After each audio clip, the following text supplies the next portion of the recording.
We're the Versies. We're doing the marriage thing. It's a new type of thing. Come join us. That's supposed to be a Parker's remix. It was an attempt. Except don't join us because Corona. I was gonna say join us virtually. If you want to try it again, we can run spiritually. It back. We can run it back if you want to try it again. Because I think like I caught you off guard when I started the show. No, okay, cool. That was it. All right, cool. Well, with that said, yeah. We're the Versies. That's probably my first time saying that. I think it is. Hey y'all, it's Tara Talks, Ryan Listens, and we are now Mr. and Mrs. Versie. I'm Tara. And I guess that makes me Ryan. That's my husband, y'all. Aww. A whole husband. So yeah, we are doing this podcast thing that we sometimes do. And I'm gonna be honest, we really are just here because I wanted to do one real quick before the world ends. Basically, yeah. By that she means as we're recording this, it's election night. I believe the polls are closed in most places at this point. Yep. I think we got 2 time zones left with open polls, and even then it's only about 30 minutes or an hour and 30 minutes left. Yeah. So yeah, we ain't really finna talk about that. I'm just praying that y'all voted. And hope it don't go sideways. Because, I mean, either outcome could mean it could go sideways. So yeah. So as we normally do, we start the show off with talking about what's going on in our lives. So, you know, newlywed things. Aside from that, nothing. Yeah, basically. Like we said, we are still in shock that we are officially husband and wife now. You know, they say the first month's the hardest. Yeah. And we made it. If you make it past the first month, that's it. You can make it through anything. You're solid, right? They say that about the first year. Yeah. Anyway. But we say that about the first day and the first week. I'm just going to say that with every milestone. Right. Like, ooh, we made it. They said we couldn't do it. They said the first quarter.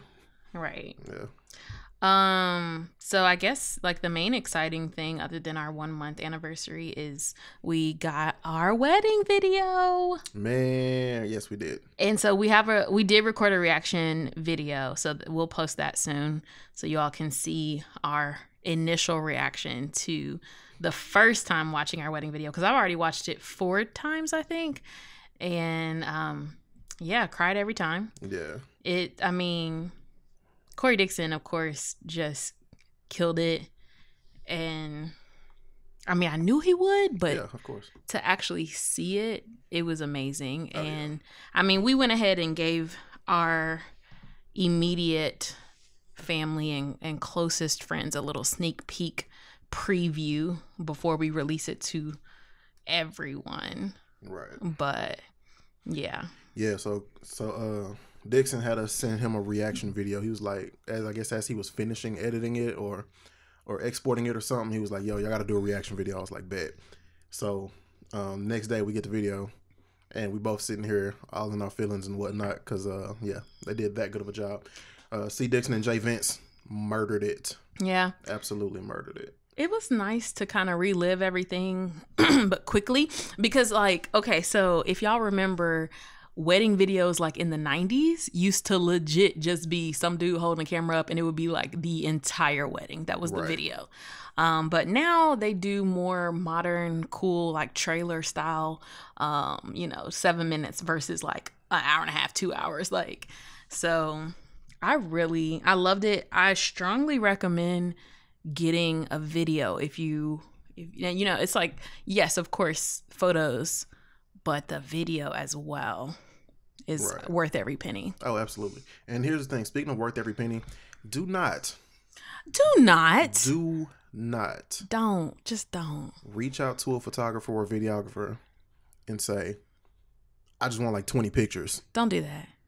Just let me give you $200 and for 20 pictures. No. First of all, that is not how any wedding photographer operates. That's not how any photographer operates. No. If they do, they're not a photographer. They are a person with a camera who now has that's no idea what different. they're doing. And if that's what you want, you can find that. Yeah. But that's not what professional photographers do. If I'm at an event, I am capturing the whole event. You are booking me for the time and the overall product, Right. the overall service, not per shot. You can't just say, oh, I just want one picture of me and my grandma and one picture of us kissing and one picture with the pastor. No, you cannot. This ain't a la carte. This ain't McDonald's. Right. Yeah. Just want some hash browns. And then on top of that, professional photographers, we are artists. Yeah. And we sensitive about our so yeah. Which is why don't come over playing like, first of all, for most of us, it's our livelihood. This is what we do. Right? So no, don't come over here trying to get like don't think you finna outsmart anybody and get the cheapest way around having quality photos. There's no way to have quality photos for cheap unless somebody just owes you a ton of money and you're gonna let them do that. Yeah, that's different. That's different. But I don't understand people who don't value wedding photography and videography, because honestly, we have eaten the food. We ate the food. We've heard the music and danced the dances. We devoured that cake. The decor is gone. The decor was taken down. The rentals are back. Yeah. The rentals have been returned. The venue. The dresses are in closets. It literally, what remains from the day are the photos and the video. Like, that's exactly. it. That's what we have to look back on for years to come. That's what our kids will look at. Like, so yeah, I don't really get that. Skimping on that. That's the one place you cannot skimp. That's the one place you cannot be cheap. And you have to hire someone that you trust and then just trust them. Right. Don't be even like, us. Let me see the rest of the pictures. Even us, we're photographers, and we are not looking like, hey, let me see every photo you shot. We just trust him. Right. Because we let him do his thing. I don't need to see every photo. I just need the ones that work. The best ones. Right. So, like, if you wanted to pick between whatever specific photos, then you should have worked it out previously. Don't be like, yeah, just let me get 20 photos. I just need like 20 photos. And then 40 more. And then, yeah, let me get like 40 more. Let me see all of them, and then let me pick some more. No, that's not how that works. Yeah. And even if somebody agrees to that, you better best be ready to come off the money. Because, again, we are artists. We are sensitive about our Yeah. Okay? So, yeah. Random sidebar. Yeah, you know, I hate when people do that to me. I'll be damned if I do it to somebody. Right. And I don't do that to somebody I know and care about. Right. Because we will clown you. For sure. Just like, seriously, either save up or ask somebody for some money. Because we will talk about you. We have a network. Just because this person's a photographer and I'm a photographer. First of all, photographers don't beef with each other. I don't know why everybody assumes that all photographers are in competition, and in order for me to win, I got to see somebody else fail. That's not how that works. I said this before. I say it all the time. There's enough darkness out here. No, that's not the phrase. That's not the phrase. Huh? I ain't said it in a while. Wow. It's enough work out here for all of us to eat and enough darkness for all of us to shine. So no, I'm not out here trying to undercut nobody else's prices so I can get the work. No, there's plenty of it. And if you want to be cheap, we'll just move on. We'll let somebody who just bought a camera from Walmart with the little kit lens that doesn't know what f-stop means, we'll let them shoot your little $200 wedding. So yeah, like, unless they literally just started as a professional, right, brand new, you better be ready to come off some thousands. Yeah. Because if you want quality, you got to pay for quality. There's no other way around it. Yeah. Especially for a wedding. Like, that's something you want to invest in. Like, man, I just get my uncle to take pictures on his iPhone. Okay, go ahead. Do that. Like, you're not hurting my feelings by doing that. You're the one who's hurting yourself by, like, a week later, you sitting there trying to get everybody who took pictures on their phone to send them to you. Because I lost my phone. I had to get a new phone. I thought I sent them to you. No, yeah, that's your fault. Because even if you're doing like a small wedding or going to the JP, like, you still can have nice photos. Right. We literally almost considered going to the JP because we saw so many cool photos, many really good wedding photos. Yeah, like a series of wedding photos. Yeah, one of our really good friends. I don't even know how you term couple friends, but I guess that's it. Like, couple friends, yeah. A couple of our friends. No, couple friends. One of our couple friends. A couple of our friends could just be two people. I know. That's why I was like, wait, what? We are friends with a couple who went to the JP and they had a really dope photo shoot. So I mean, it's definitely really cool and possible. And again, like, I guess I just care about pictures, and so I don't understand people who don't value that. But Random sidebar. Again, shout out to Corey Dixon. Shout out to Jay Vince. Yes. If you are in Texas, you know exactly who that is. If you've been anywhere, you probably know who that is. They're both they both travel. They've been all over the place. They've been out of the country doing their thing. So that was a big deal for me. So I kind of came up under Corey Dixon. He was like one of my mentors, like, you know, when I was first getting started. And Jay Vince was like this low-key Houston celebrity, if you know what InTheMix.com, you know. So, yeah, that was a big deal when Dixon said he was bringing Jay Vince. I'm like, to my wedding? Really? Right. Oh, snap. This is going to be lit. And it absolutely was. It was. And the thing I love about it is, I mean, obviously, y'all know we had to make a lot of cuts to our wedding because of the coronavirus. But the cool thing is, like, even though it was smaller than what we originally had in mind, the video and the pictures, it doesn't feel small. It still feels like the event that we had in mind. Like, they did a great job. They captured everything. And I could not be more thrilled. Honestly, there's not enough words to express how great it was. So we love y'all and we thank y'all for showing up for us on our special day and making it specialer. They traveled hard to get here. Yeah. During this pandemic. So yeah, they did the damn thing and it's amazing. Yeah. Also, it's been a month and we still getting gifts. We're still getting gifts. My aunt hit me up today, literally today, and was like, "Do you have a registry?" I'm like, "Yep, sure do." Got Cash App and Venmo too, if you rather do it that way. I know some people don't feel like dealing with registries, and that's fine. We're fine with that. And the thing is, we're not saying this to brag. We're literally just saying this because we're so grateful of how much people have showered us with love. And we have so many really amazing friends and family members who love us, and we love them right back. Also, gifts is my love language, which doesn't mean I'm materialistic at all. It just means like it means a lot to me when someone takes time out of their day to get something for me. It can be something small or simple. It doesn't have to be necessarily super elaborate or expensive, but yeah, it's been fun for me. It's literally like Christmas every day. Also my birthday's coming up next. So do you know what you did? We got married in October. My birthday's in November. Then we got Christmas. You skipped Thanksgiving and Friendsgiving. Exactly. So bless your heart. Yeah. Y'all, I knew, pray for Ryan. I knew. This is why let's take up a love offering. This is why we picked April initially. Because then it's like April, then my birthday. But now it's wedding, then technically Halloween because you like decorating. You know, I do. And the thing is, like, I don't like costumes in terms of Halloween. Like, I don't like getting dressed up. I'm not creative. I don't want to spend money on a costume. So I just don't ever bother. The few costumes I came up with in college are like super homemade and super lame. But I do enjoy like getting candy and decorating the house for fall. And I like, you know, we passed out socially distanced candy to our little neighborhood kids and they were so grateful. I love it. Like, y'all, I had to stop him from getting full size candy bars. I was like, bruh, we cannot set that precedent now. We was at Sam's. I was going to just buy the whole pack with the ones that cost a whole 75 cents. Just like, here you go. Because then we get known as the full size bar house and then we got to stick to that forever. So yeah, we do buy premium candy though.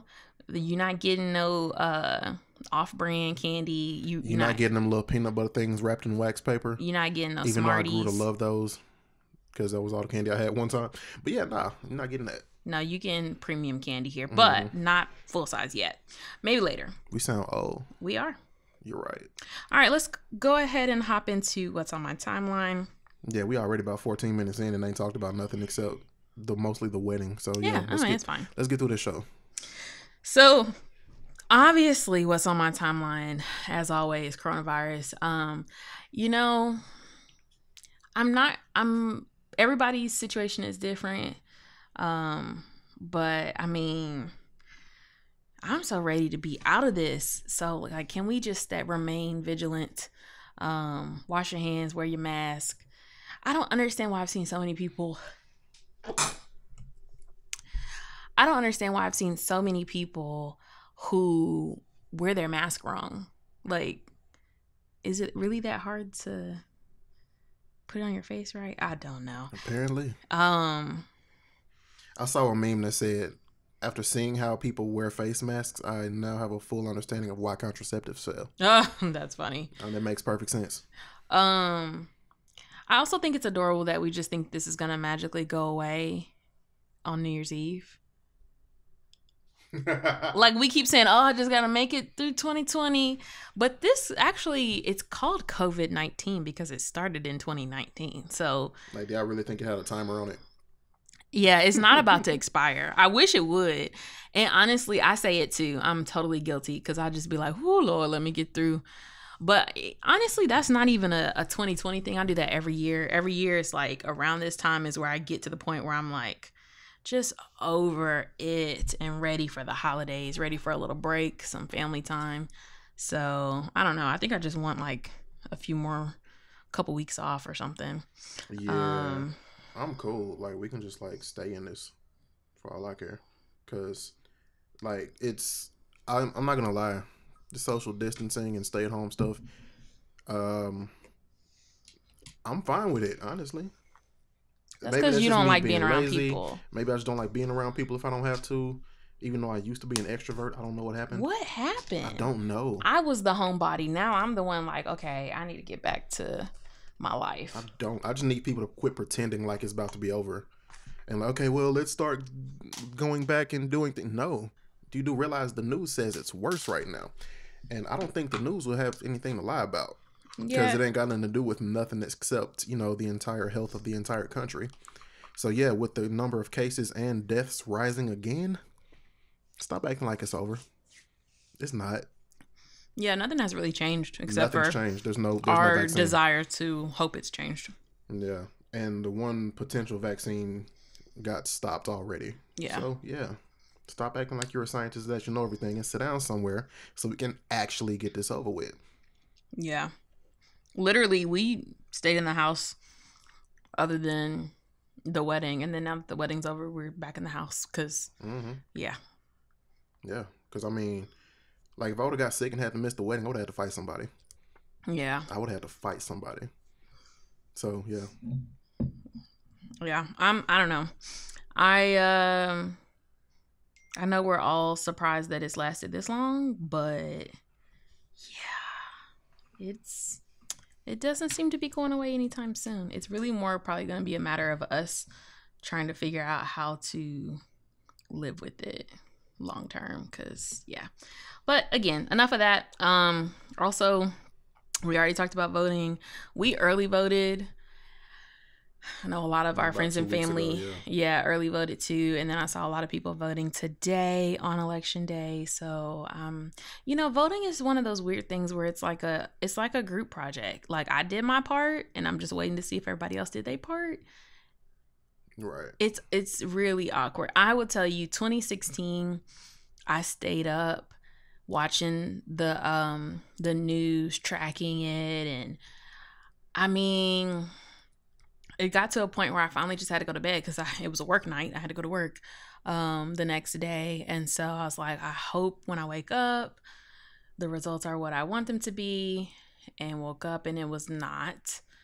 So I kind of have been trying to avoid the news today because I don't even want to like my mental health can't really take the anxiety that comes with tracking it.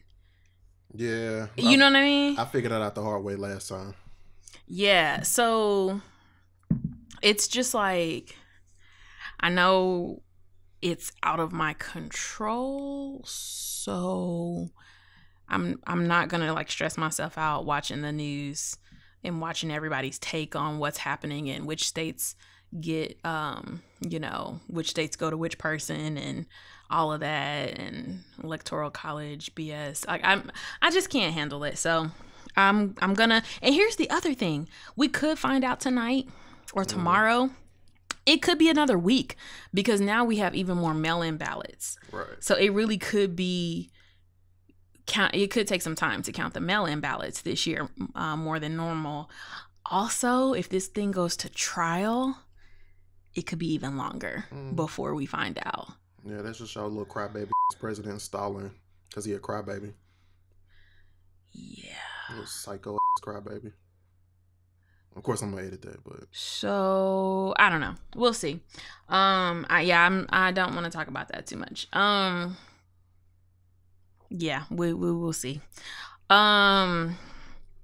I really want to talk about the book, The Meaning of Mariah Carey. And this part is why the show is called Tara Talks, Ryan Listens. For the next 10 to 12 minutes, you will be hearing the voice of Tara. I mean, seriously, if you... Because I've been hearing about it, so now y'all got to hear about it. If you know me at all, you know I'm really obsessed with this Mariah Carey book right now. The thing is, like, I've always been a Mariah Carey fan, but I have never necessarily been a stan, right? Like, even Beyonce, I'm a huge Beyonce fan, but I wouldn't necessarily call myself a stan. Like, I kind of feel like stan, those are the people that, like, usually go crazy on Twitter. And that's just not me. I'm not going to argue someone down about whether or not Beyonce is talented, because either you know or you don't. And that's, like, not my fault if you don't. But, yeah, same thing with Mariah. So, but the thing is, okay, so if you're a fan, you got to read the book ASAP. If you're not, then like just skip ahead, ignore this, whatever. What's the book called? The book is called The Meaning of Mariah Carey. But what? I said that already. I don't think you said that. I did, but it's okay. I believe you. So the thing is, like, I'm trying to figure out how to explain it. So it's funny. She actually has like a really hilarious sense of humor. It's funny, it's dramatic. Like, it reads like a novel. Like, it's juicy. It's vulnerable. Like, this is her, you know, kind of first time really opening up. I was talking to one friend about it, and she was like, well, I don't really know much about Mariah. And I was like, nobody does. Like, she literally has kept pretty quiet over the years. You know, so that's just, she's kind of hid behind her little diva facade. And, you know, so we don't know much. And it's funny because a lot of interviews she's done over the years, people have asked her like super personal things, and she always says, well, it'll be in the book. It'll be in the book. So she's been working on this book for years. But it's a really good story about survival, overcoming life's challenges, relying on your faith. It's the fastest I've ever read a book. And I did do audiobook, and I want to say real quick, fight me for those of you who think audiobook is not reading. Like, what? I learned how to read when I was in elementary school, or probably before that. I don't know. The point is, I know how to read, right? So I don't have to prove to you that I know how to read. I'm a busy lady. I don't always have time to hold a physical book and flip the pages and scan my eyes. Yeah, we're entrepreneurs. We have a podcast. We're actually going to be back on the radio soon. Can I say that? Spoiler. I guess Spoiler. you already said it. I mean, I can still edit it out. Yeah, we got full-time jobs. We run a business, and we got side hustles within that business. So no, we don't just have the luxury. And we're in school. And we're in school. I forgot about school. Damn, yeah. I forgot about school. I got homework. So all the stuff I have to read for school, I don't necessarily have time to read for pleasure. You didn't read it, you listened to it. It's not the same. No, it's better. It's better. It's better because it's literally her voice. First of all, when I did Michelle Obama's audiobook and Trevor Noah's, those two are like two of my other favorites. Hearing Michelle Obama's voice in my ear is so soothing. Right. Like, I literally felt like she was right there with me telling the story. Like, I missed her voice when I finished the book. And that's kind of how I feel about Mariah Carey's book, The Meaning of Mariah Carey. It is an amazing audiobook. But anyway, even with the audiobook, that's the fastest I've ever gone through a book. It's beautifully written. It's a profound story about her journey through life with many obstacles. And she overcame them with grace. Like I said, it's real. It's funny. It's inspirational. Highly recommend, 10 out of 10, especially if you are a fan. But anybody, I think, could get something from that story. Like, she talks about growing up biracial, poor as a kid. She was a child of divorce, which I could relate to. She had a very dysfunctional childhood. She talked about her marriage to Tommy Matilda, whatever his name was. You had it right the first time. I know. I wanted to get it wrong because he was really trash. But anyway, her rise to fame, you know, all of that. So it's all in there, and it's so many just good nuggets. Then she just casually and randomly breaks into song or like quotes her own lyrics. And I just like literally melt every time. Like, oh my gosh, this is Mariah Carey singing her song. So yeah, the audiobook is even better. I still want to get the hard copy, which is what I do. I do buy audiobooks and hard copies, and I understand that's a little weird. I'm a really avid reader, but I'm one of those readers that doesn't have a medium preference. Like, I love audiobooks. I love hard copies. Like, literally, I'm such a nerd. I go and walk into old bookstores and old libraries and smell old books. Like, it's so good. And I'm the complete opposite. I hate the smell of that much paper in one spot. Oh, I love it. Like, honestly, when we build our house, I gotta have a library. I've always, of course, being a kid watching Beauty and the Beast, I always dreamed of having a huge library. But I'm with it. I just would rather listen to a book rather than sit there and hold it. Sure, but I need read a digital version. I need, and that's the other one I was going to mention. I like the digital versions of books as well, ebooks, because the thing about ebooks is you can literally carry them with you everywhere you go. Like, if you have it downloaded onto your phone or your iPad, like, it's just more convenient than like old school Tara. When I was a kid, like a teenager, I would literally be carrying around like stacks of books. Like, that's heavy after a certain point. So, right. It's nice to always have a book with you, because, like, if you're ever like somewhere with some downtime, I'm gonna pull out a book and read. Like, that's just kind of how I am. So, yeah, I'm pretty obsessed right now. If you're a Mariah Carey hater, don't rain on my parade, please, because I'm in such a crazy, wonderful space right now. Like, the thing is, like, there's so much terrible going on in the world. I feel like this book came out at a really great time. But yeah, I cried several times reading the book. I literally cried when I finished it. It's just so good. And then the thing is, like, when I watch a TV show, like binge watch a TV show, the next thing I do is go on YouTube and deep dive into like every video related to that show. Well, I did the same thing with this book, because like once she starts like referencing certain songs, then it's like, oh crap, that's what that song was about? Oh, that's the backstory behind that video? So then I gotta go watch the video. Gotta go listen to the song. So I've been watching a lot of her videos. I watched her Oprah Winfrey interview. So if you don't want to read the book, I will say this: the Oprah Winfrey, Oprah Talks, Oprah Conversation, whatever it's called, on Apple TV, that's a really good synopsis of the book. Would you say? Because I made you watch it. I would absolutely agree. Yeah. So I'm like, trying to remember the name of the show. So like, it gives you all the tea, or at least the vast majority of the tea, without you having to like actually sit and read the book. That's just if you are like interested, like curious, but don't want to read it for whatever reason. But I watched that, and then I also watched her Trevor Noah interview, Barbara Walters interview from back when rock and roll were babies, and her Tina Fey interview with Tina Fey about Mean Girls. Yeah. So, and then like I just sent a bunch of other random videos. But yeah, so needless to say, I am pretty obsessed right now.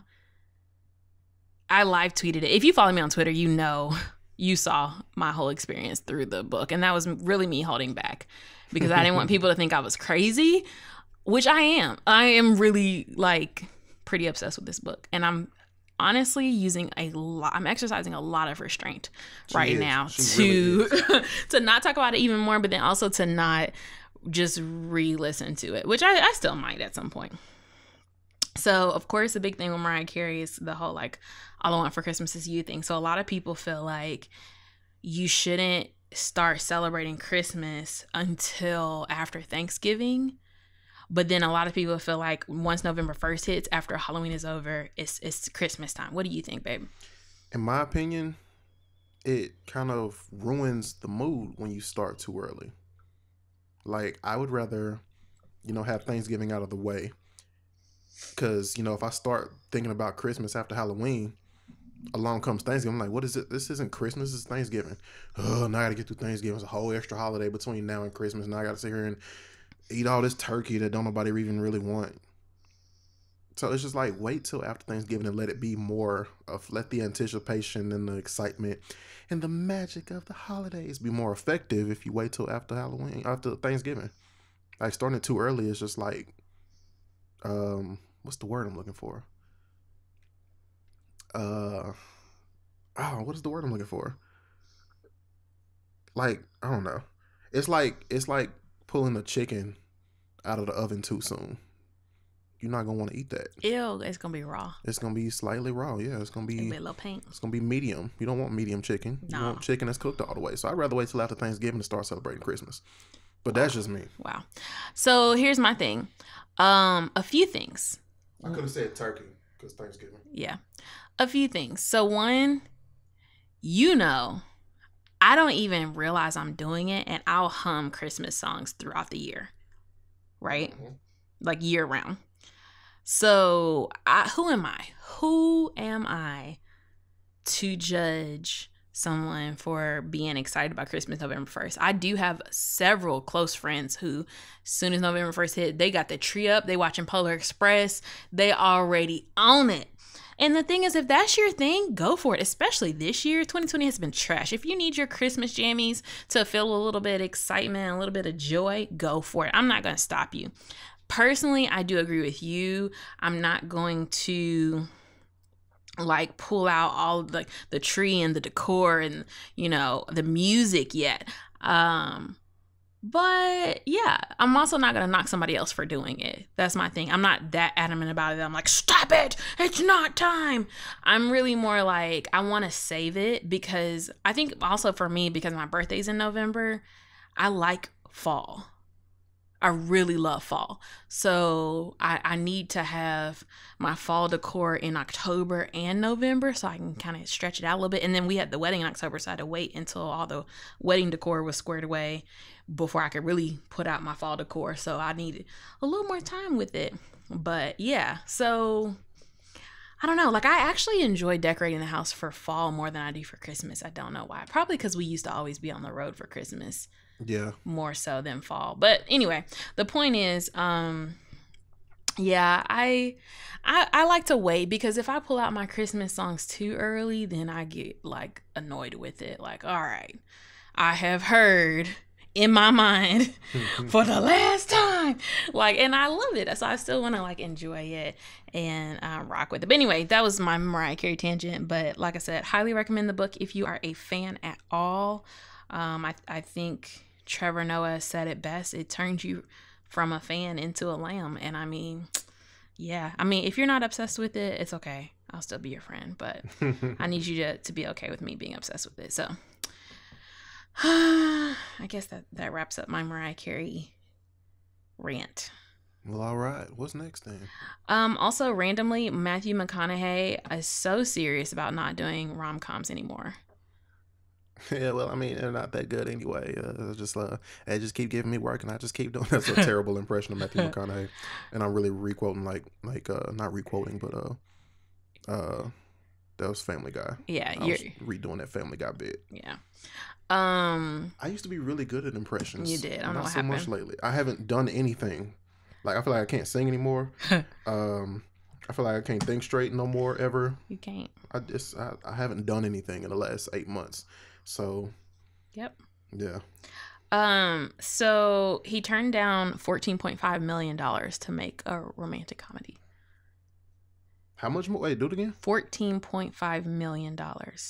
Yeah, he's serious. Yeah, he's serious. And I'm talking about, this is my dude from How to Lose a Guy in 10 Days, The Wedding Planner, Failure to Launch, so forth and so on. I used to love me some Matthew McConaughey, and now he just in Texas teaching and living life. Right. I just think that's funny because he is so good at romantic comedies, and he's like, yeah, no thanks. Keep the money. I don't want it. I think old girl he with now ain't having him doing too many more sex scenes. Oh, is that right? That would be my guess, because that's what you said. You wouldn't let me be an actor if I had to kiss somebody for a role. I'm sorry, but $14.5 million, we can make it work. We can figure something out. I feel like if somebody offered me $300,000, yeah, we couldn't make it. I just have to figure out a way to deal with it. Because with $300,000, one of us can stop working. Yeah, we'll be all right. I know everybody has seen this already, but the birthday candle Becky is just so funny to me still. Lord. And I saw somebody made that their Halloween costume. I'm like, how y'all be so quick on the Halloween costumes? They nailed it too. It's hilarious. Yeah, it was too funny. Like the way she fixed her hair, like nothing was. It was. She just, when she tucked that hair behind her ears, I was like, oh, she really meant that with her chest. Mm-hmm. She don't have no regrets. None. And then of course they're sisters. I should have known. I was like, man, that's some sibling fighting right there. At first I thought it was just like a terrible friend, and I was like, she ain't got no home training. It's like, oh no, they're siblings. Okay, yeah, that checks out. I saw some people on Twitter debating about whether or not Tyler Perry is hot. Like, this is how long we've been in quarantine. I'm really trying to figure out how that's a debate. Like, that's opinions. People can have opinions. The thing is, like, what I want to know is it the beard or is it the money? It was probably those very specific thirst trap pictures. I mean, he looked like he has been getting in shape, and he hasn't played Madea in a while. So maybe because people stopped seeing him as a grandma. That might have something to do with it. Maybe now it's like, oh, okay, I see you, TP. Like, ooh. Yeah, maybe. Tyler Perry Studios. He's never been ugly. It's just funny that this was like, people were legit saying he was hot. And I just can't imagine him as hot. But I do think it's the Madea thing. Probably, yeah. Yeah, I don't know.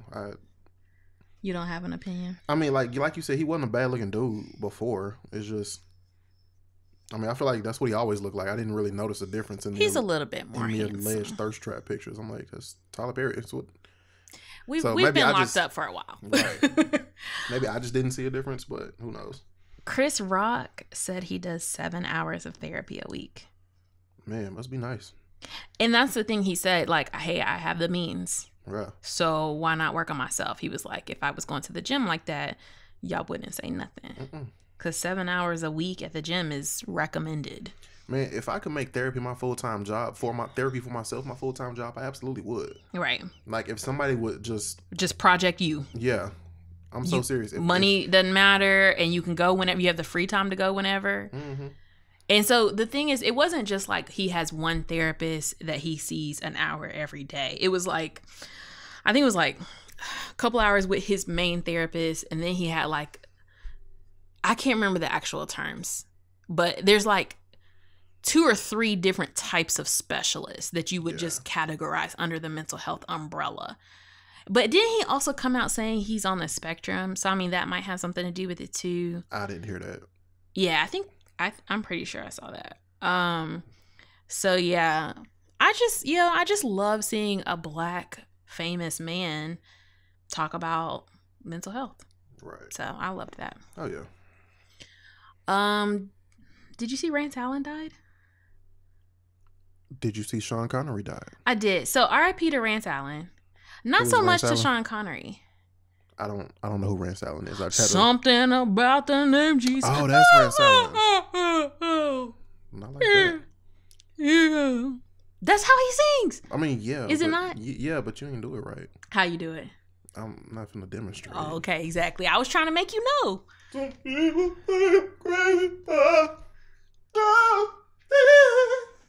Exactly. It's like that. That guy. He died. Oh, that sucks. Yeah, I think he was like 90. I mean, he lived a long, beautiful, good life.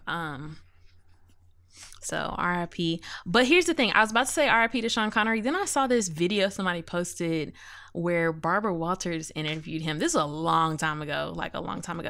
And she was like, yeah, I saw a quote where you said it was okay to slap a woman. And he was like, yeah, sometimes, if you've tried everything else.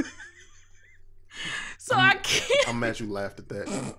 And I laughed at it because, as honestly, just to be really honest, as old as he is, a lot of old white men from that era did think it was okay to slap a woman around, like just to get her attention. Like, look at Gone with the Wind. That's like one of the main scenes in that scene as romantic, where he slaps her to get her to like focus.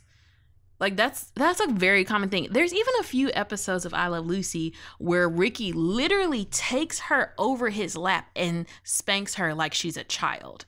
Like, so a lot of men back then, and I've seen old magazine articles where men, it was like, how to spank your wife. Like, just slap her around every now and then, get her in control. Like, that was a very common thing. Now it sounds absurd.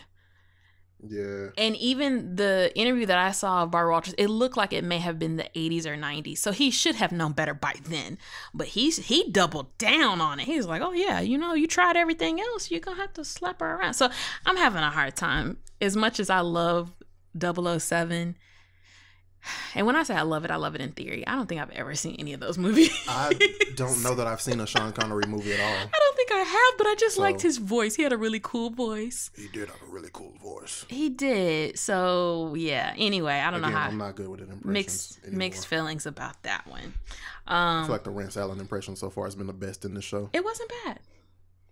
So, you guys, that you guys know that. Yeah, hold on real quick. Because Mike Day got mad at us for not talking about Chadwick Boseman. Oh, dying. yes, because we were not filming during that time because we were so depressed about that and a million other things going on in the world. So, yes, while we're doing our RIPs, we have to definitely say a hearty, belated RIP to the Black Panther. The Black Panther. There you go. Yeah, that's the best one. Mr. Chadwick Boseman, man, that was a tough one. I and will Jackie say, Robinson. No words. And James Brown. Yeah, so many great roles, so many iconic roles in a short time, back to back to back. Right. And the thing is, a lot of people were like, "Why are he playing every black person?"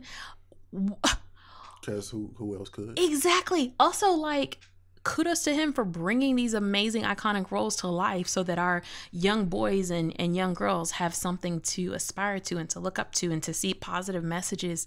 I mean, yeah, I don't have the words to say because that was probably the hardest one this year.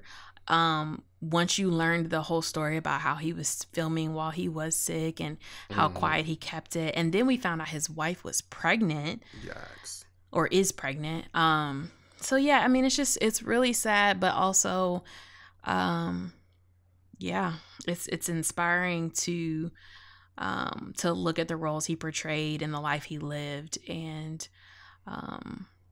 yeah, it's just, I don't know. Yeah. So since Mike got upset with us for that, we might as well go down the list. This is the RIP section brought to you by Mike Day of Day Vision Films. Wow. Anthony Chisholm, Tony-nominated actor who appeared in 2 Trains Running and Jitney, as well as the Spike Lee film Chirac. Eddie Van Halen, Chadwick Boseman, of course, Ruth Bader Ginsburg. RBG, oh my goodness, that was a hard one for me. Little Richard, John Lewis, yeah, congressman and civil rights icon. Yeah. C.T. Vivian, wow, also a civil rights icon, marched alongside Martin Luther King Jr. Regis Philbin. Oh, Regis, the Reg. Yep. That was a tough one too. Who wants to be a millionaire? Me. Cliff Robinson, former NBA player. Who was this lady? Diana Rick. I don't know who that is. Naya Rivera. Oh, Naya, of course. That was tragic. That was so tragic. Oh my gosh. Still praying for her. Yeah. Son and Stevie sister. Lee, actor and wrestler, the short guy. I don't really know who that is though. Wilford Brimley, the guy that says the diabetes or whatever. That's that guy. He died. Zinzi Mandela. I hope I said that right. Nelson Mandela's youngest daughter. Who else? This is depressing. Kelly Preston. Yeah. Oh my gosh, I forgot about Kelly Preston. Oh Earl my Cameron, goodness. One of the first black actors to break into British cinema. Gregory Tyree Boyce. Apparently there was a black dude in Twilight. I never saw Twilight. Yeah. Oh, we gotta watch Twilight. Jerry Stiller. Yeah, Jerry Stiller was tough. And let me tell you, I've been watching King of Queens. That dude was hilarious.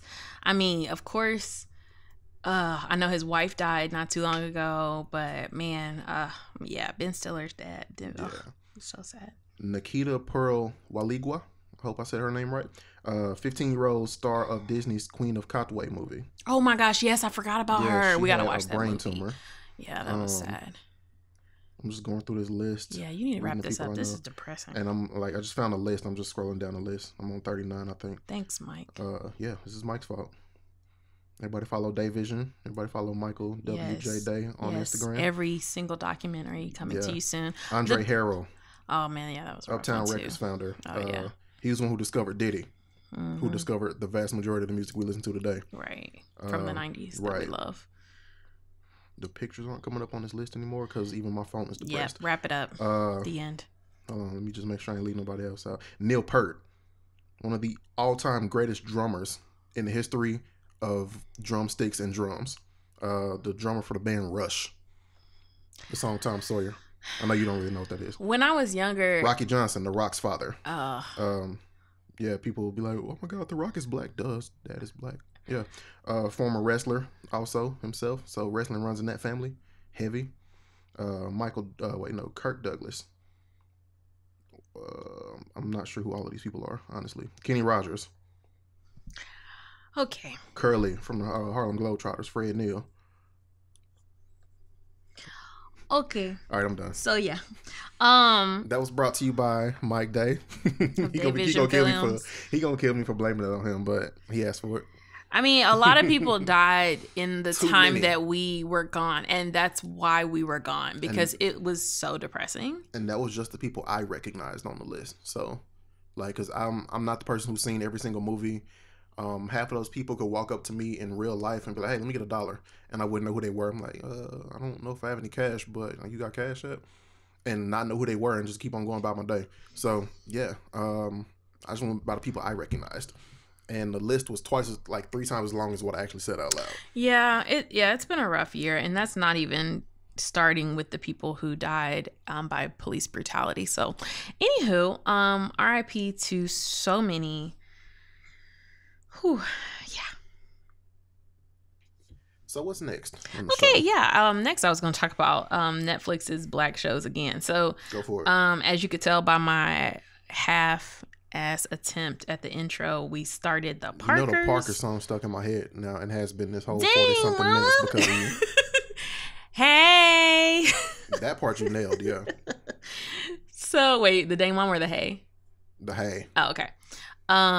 So I forgot how good that show was at times. There are some times where I'm like, okay, I'm annoyed with how stupid they make Kim and how obsessed they make Nikki with Professor Ogilvy. But the show, there are a lot of good parts to the show.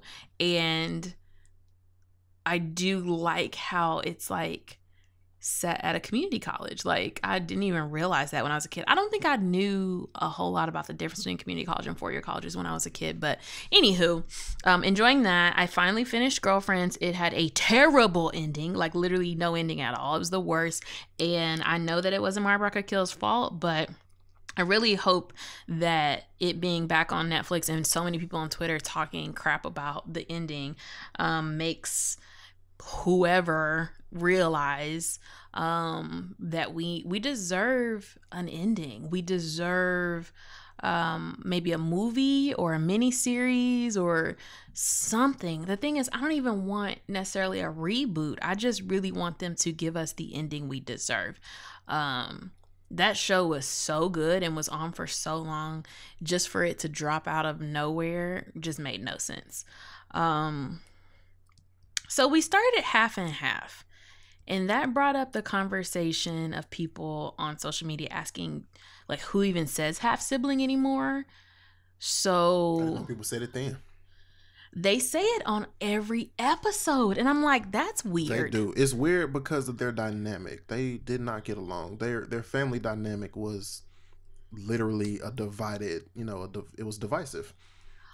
It was, but they knew each other. Mm-hmm. Like, to me, if I say half sibling, it's someone that I didn't grow up with, that I didn't really know well, or at all. And so that would be my definition of a half sibling, because it just kind of helps explain to people, like when you're explaining to friends, like, oh, I thought you said you only had one sibling, like, oh, well, yeah, this is why I didn't mention that person, because we didn't grow up together. Like, that's kind of how I look at it. But yeah, I don't really say half sibling. Like, I don't know. It's just weird how often they say it in the show.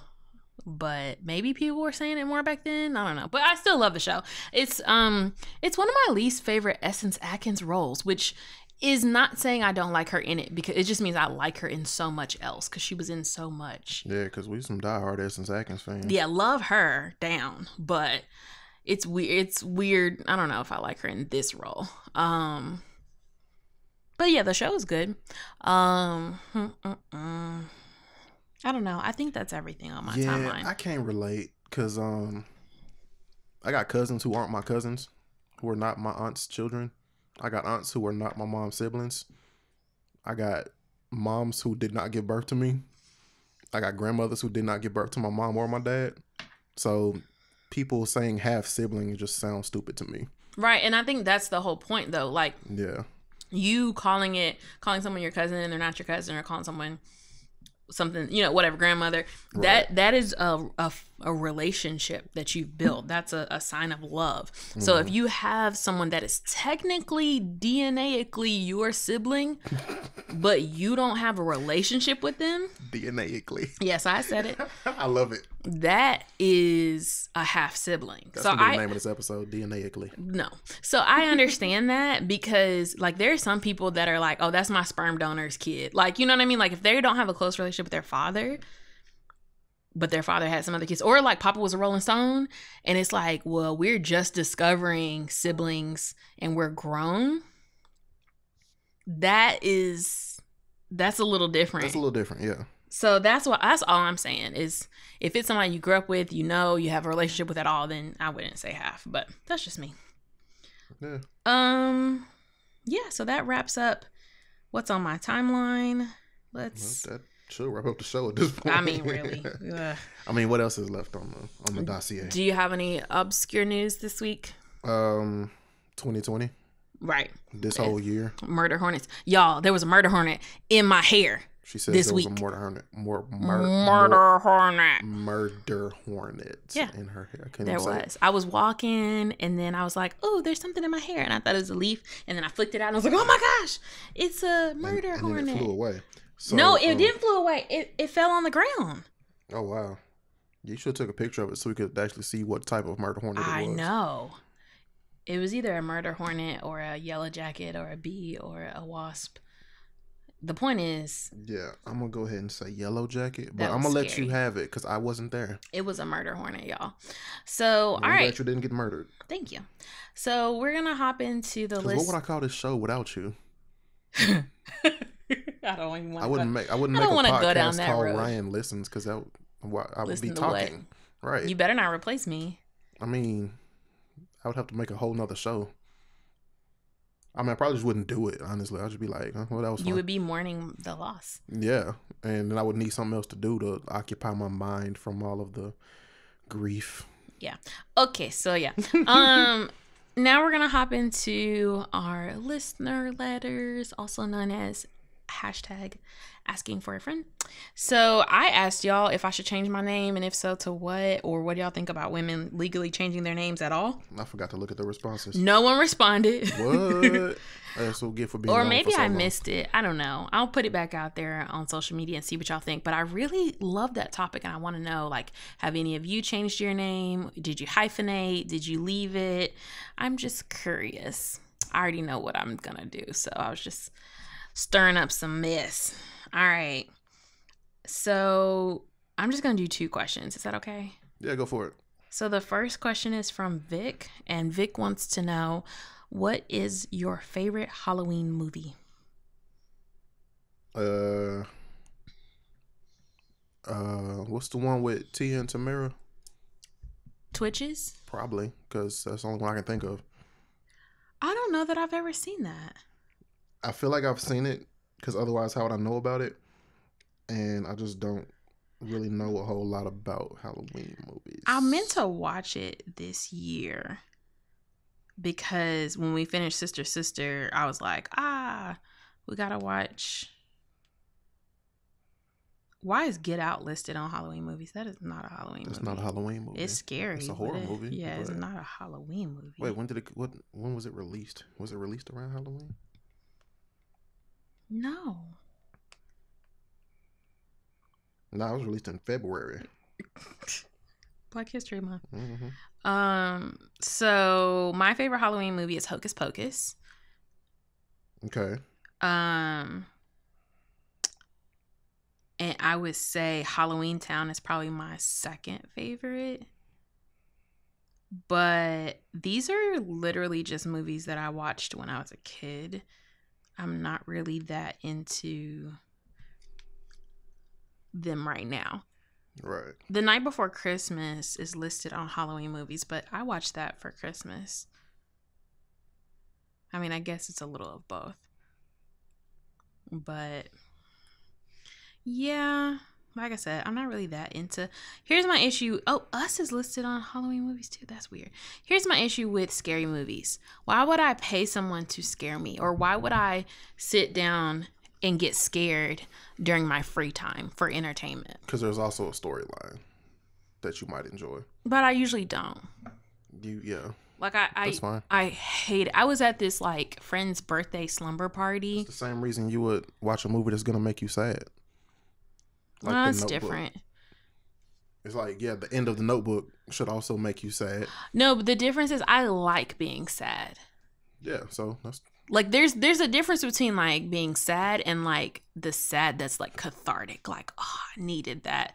You know, sometimes you just need that. I don't ever feel like, I just need to be scared out of my mind. Like I just want to. I feel like it would help your hiccups because you be getting hiccups that don't go away. I feel like that might help that. Okay. Anyway, I'm just not a big fan of Halloween movies, but I do want to watch Twitches. I do love Hocus Pocus, and I do love Halloween Town. So these are like baby Halloween movies. I don't get into like the hardcore ones. So thank you for your question, Vic. Yeah, appreciate that. Our next question is from Lance, and Lance wants to know. Or gross? Ooh, both. Or a lot. Really gross. Not Lance, a lot. Yeah. Carry on. Lance wants to know, were you a Disney, Nickelodeon, or Cartoon Network kid growing up? Die hard Nickelodeon. I'm still Team Nick to this day, even though I don't like any of their current shows. Yeah, Rugrats, Doug, Hey Arnold. You couldn't tell me nothing. Wild Thornberries. You could not tell me nothing. Cartoon Network was cool, you know. Had Ed, Edd n Eddy, Two Stupid Dogs, Powerpuff Girls, OG Powerpuff Girls, not the new stuff. Disney was cool, you know. Had the famous Jet Jackson, Even Stevens. It's the famous Jet Jackson. Famous Jet Jackson. And then once that and Smart Guy went off the air, I was like, man, I don't care about Disney no more. And then along came the Proud Family and That's So Raven. But yeah, with that said, diehard Team Nickelodeon, because I just got done watching Victorious and Sam and Cat. I'm waiting on somebody to put iCarly somewhere where I can stream it without getting a virus on my computer. So somebody, please, if y'all got it, let me borrow the DVDs or something, because I've been wanting to watch iCarly for a minute.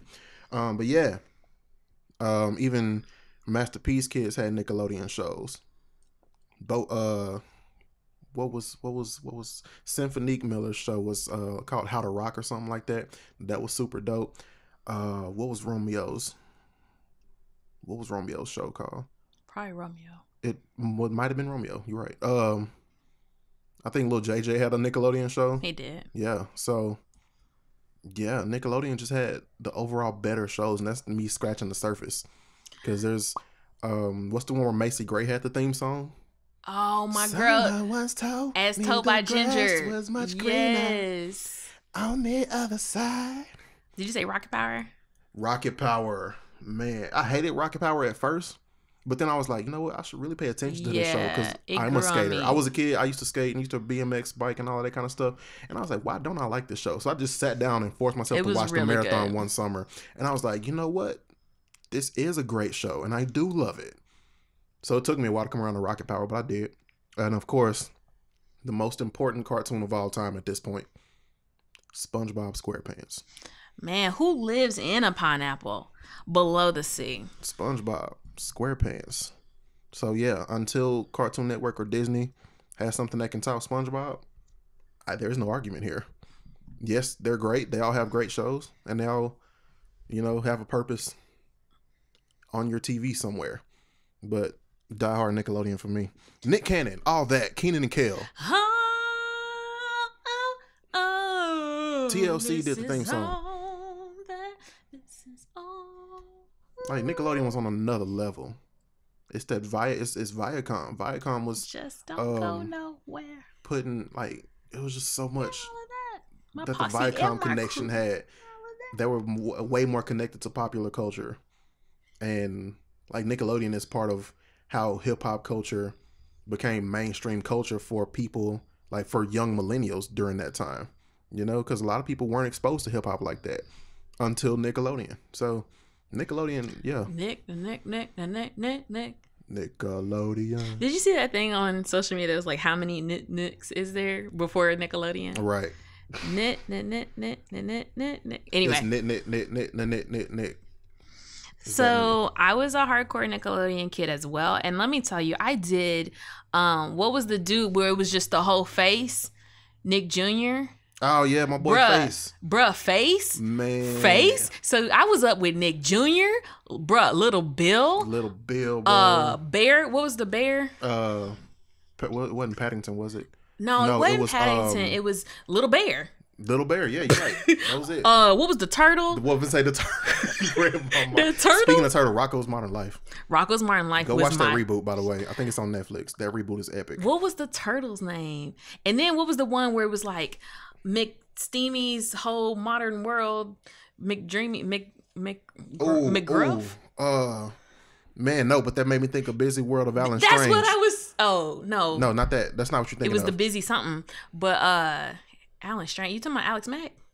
No, Alan Strange, and then the Secret World of Alex Mack. Yeah, Alex Mack was my girl. That Nickelodeon had that many great shows. Okay, so the thing is, the busy World of Richard Scarry.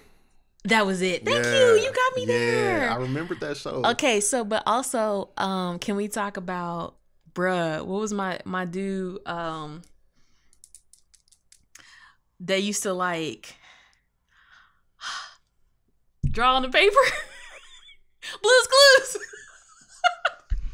Handy dandy notebook, bro. Here's the mail, it never fails. It makes me wanna whack my tail. When it comes, I wanna whack.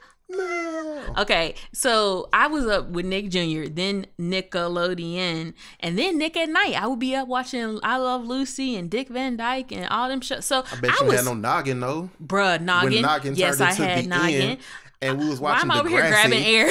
Right. No, I didn't have Degrassi, actually. See, I was up on Degrassi. I knew who Drake was before y'all knew who Drake was. So the thing is, I'm hardcore Nickelodeon for all the shows that you just mentioned and then the ones that I added and some more we ain't thought of. Shelby Woo. Yeah, Shelby Woo. Okay, so, but I was a Disney girl in just a little tiny bit of Disney, right? Mm-hmm. So Lizzie McGuire. I was hardcore Lizzie McGuire.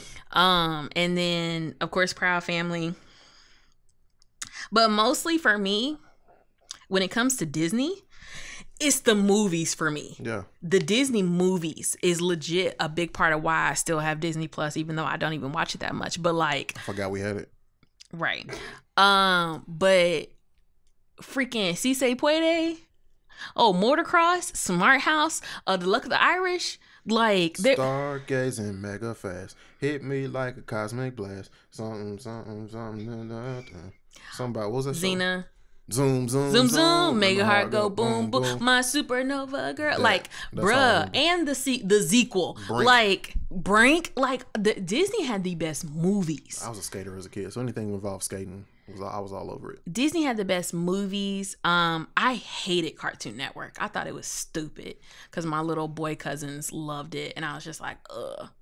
Man, I remember the first time somebody even told me about Cartoon Network. I was in first grade. And my friend Jonathan, I don't even remember that kid's last name now because I don't think we went to the same school after first grade.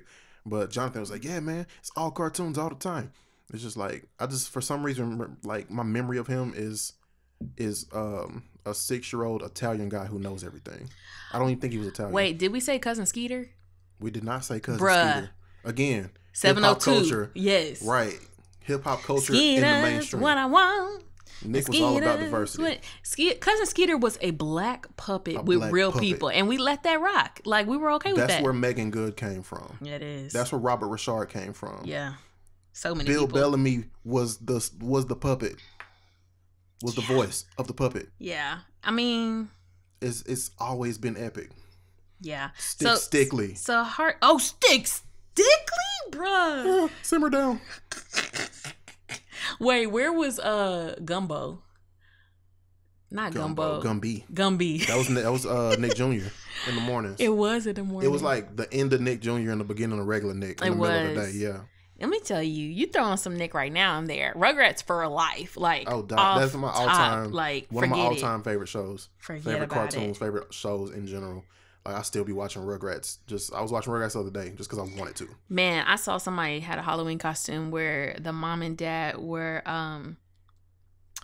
Betty and Howard and they had some twins. Well, I've seen that one too, but no, this was Stu and Dee Dee, and they had Tommy and Dill. Yeah, they had Tommy, Dill. No, they had Tommy, Chucky, and Susie. Nice. And I was like, oh yeah, when we get some kids, we're gonna have to do that as a family costume. But I don't like. I meant to, but I don't like costumes. But yeah, we gotta do that one day.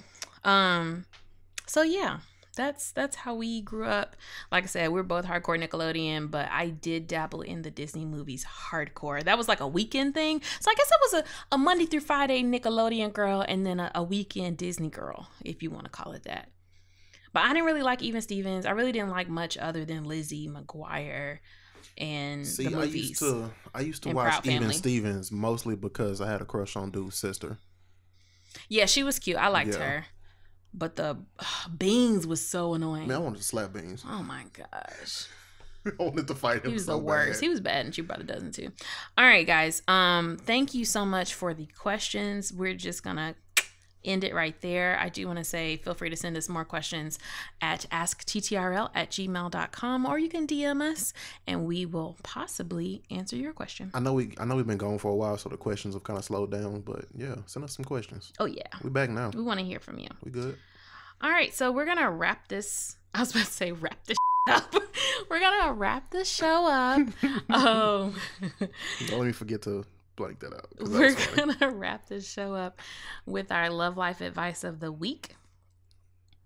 Yeah, we are. So my love life advice for this week is prioritize self-love. Mm-hmm. And this is like a thing that I was very good at, I would say, like when I was like 14, right? I was that weird 14-year-old that you would have thought I was a single mom working 2 jobs. Like I would come home and like run myself a bubble bath with some hot tea and throw on some light jazz in the background. Like I was that kid. And journal. Like I was super good at taking care of me, investing in me when I was younger. But at some point I grew out of that and got lazy and sloppy, and it's harder to get back into that. But you can't really be your best self as a wife. Look at me giving marriage advice like I've been married forever. As a husband or wife or partner or whatever, if you don't really take care of yourself. And so this is something I got reminded of during the Jill and Erica verses, because it just reminded me of all the bubble baths with their albums in the background. They were the soundtrack, to those days for me. You got to carve out some time for you. And that can be hard to do with work and life and stress and, so many other things going on in the world. But it's so important, like something as simple as a bubble bath, or just listening to music you like, or journaling, or reading a book you love. It's like it's so simple, but it's also so hard to do because one thing I will say of why I probably was better at taking care of myself back then, I mean, I had TV, but I didn't have this phone. Mm-hmm. It's so easy to just be like on your phone all the time, and I'm so guilty of it, just like the next person. But every now and then I do try to like, okay, instead of watching another episode of a show I want to watch, I'm just going to put some music on and I'm going to read a book, or I'm going to, journal for a little bit, or I'm going to take a bath. Like, I just want to encourage you to do that. Do whatever that thing is. I don't know what it is for guys, but whatever that thing is that really makes you feel like taken care of, you have to do that for you. Like, and that's going to make you a better partner in your relationship. Yep, I agree. Prioritizing self-care does not mean, go and lock the bathroom door for about half an hour. I thought you would have laughed at that, but anyway. No, it's too late. Don't worry about it. Yeah, no, I agree. You do have to, take care of yourself and love yourself before you can truly love anybody else. You have to understand. You have to be able to allow yourself to feel your own feelings and validate your own feelings, because your feelings are your feelings. because you can't really support or, you know, support anybody else's feelings until you have at least an understanding of yours. So yeah, highly agree with that. Take some time to learn yourself, know yourself, love yourself, and then, you know, like, it just makes it all the better when you combine it with somebody else. Indeed. That Anything should pretty else? much wrap it up, I All suppose. Right. Well, make sure you're following us on Facebook, Twitter, and IG at This Is TTRL. Thanks again to the Association of K&A Collier. We appreciate your support always. And you can find Tara Talks Ryan Listens wherever you listen to podcasts. We're on like way more platforms than the ones I listed on the graphic. There's like 6 more that I've recently found because I was just looking. So yeah, shout out to our you know, podcast service that's got us everywhere. Like, I didn't know we were on iHeartRadio. That's so dope. That's pretty cool. Yeah. And make sure that you like it and subscribe and share it with a friend. And also you can follow our personal accounts. I am at IamTCar. I was like, I am T-Car. I know. You can follow me at THERY_C. As in man, hold up, it's the RYC. That's Instagram and Twitter.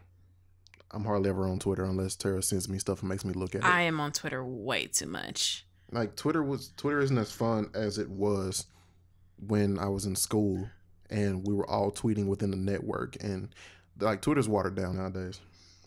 Yeah, I just recently got back into it. But anywho, yeah, follow us and have a great week. Peace.